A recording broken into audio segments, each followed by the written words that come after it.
Good afternoon. Pupunta ako sa aking reload naisipan ko na habang wala pa akong load i-demonstrate ko kung paano ko pinapasok yung 18-speed manual transmission na nakakabit dito sa Peterbilt truck para at least maipakita ko. And dito rin kapag halos lahat dito kapag manual truck ang gamit ng isang truck driver, floating gears ang ginagawa namin sa pagkakambyo. Yung first gear lang na ginagamit namin na para mag-accelerate at umandar yung truck, ang ginagamitan namin ng clutch. Pero after nun, nagre-rely na lang kami sa RPM at speed ng truck para ipasok yung iba pang gears na gagamitin namin. Not until mag-stop kami at kailangan namin uling i-accelerate ang truck, tsaka lang kami uli gumagamit ng clutch. So mapapansin nyo rin yun mamaya na isang beses lang ako gagamit ng clutch, then after nun puro ano na lang, cambio na lang through RPM at yung speed ng truck.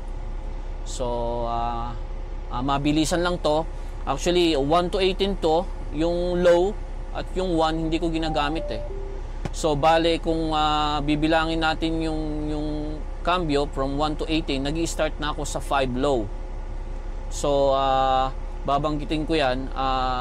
Mag-i-start ako sa second, yung sa pattern dito sa shifter knob niya is sa number 2 ako mag-i-start, 2 low. So yun lang ang mga babanggitin ko para hindi masyado confusing. Pero 18 speed pa rin to, kagaya ng pagkaka-explain ko kanina dun sa diagram pattern na dito sa shifter knob niya.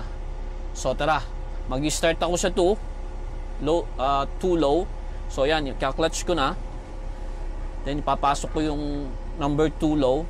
So yung shifter divider ko rito, yung high and low shifter ko rito is nakapush dito. Mamaya ipupush ko ron sa higher gears. So start na tayo. Release ang handbrake, and then signal, and then move.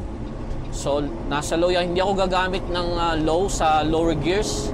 So sa third high na ako, third low I should say, sorry. Then fourth low, and then isa-select ko na ang higher range na gear. Tinaas ko na tong shifter nya sa higher gear. Then pupunta na ako sa fifth low. Yan, fifth low na yan. Signal uli. Lilipat ako sa main road. And then gagamit na ako ng high. Release ang accelerator. Pag-apak ko uli, pumasok na yung fifth high. And then balik ko sa low dahil pupunta na ako sa sixth low.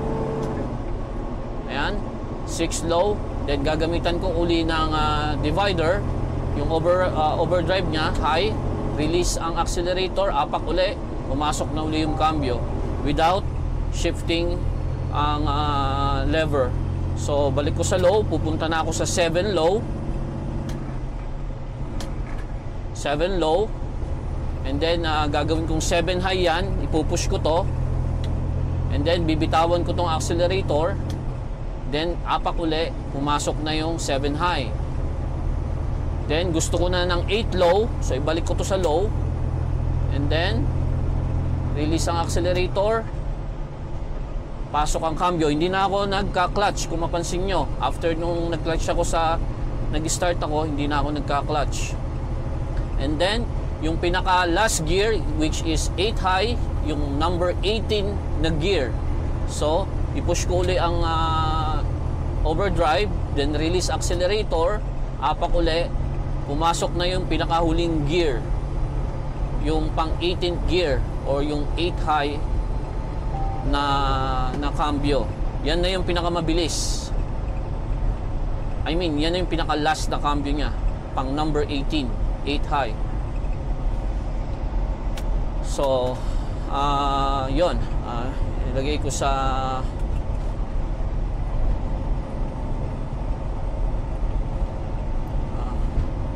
nag-cruise na ako, nag-cruise control na ako. So nakita nyo, from second low up to 8 high, no? From number 2, 3 and 4, 2, 3 and 4, kasama na yung 1, 1, 2, 3 and 4, pero hindi ko ginamit yung 1. Hindi ako naggagamit ng shifter divider o yung overdrive. Hindi ako masyado gumagamit. Pero pag heavy load ako at kailangan ko mag-accelerate, gagamitan ko siya. Pero pag empty ako, kagaya ngayon, hindi ko na ginagamitan yung lower gears. Yung higher gears, yung from 5 to 8, pag empty, kahit hindi na rin gamitan ng overdrive, yung shifter dito para pumunta sa high. Minsan hindi ko na rin ginagamitan pag empty. Pero kanina ginamitan ko para maipakita ko na kung paano i-divide yung isang gear sa dalawa, isang low, isang high. So yun lamang po, and I hope kahit papaano na naipakita ko kung papaano mag-shift ng isang 18-speed manual transmission sa isang truck ng kagaya ng Peterbilt. Maraming salamat po. Hanggang sa muli.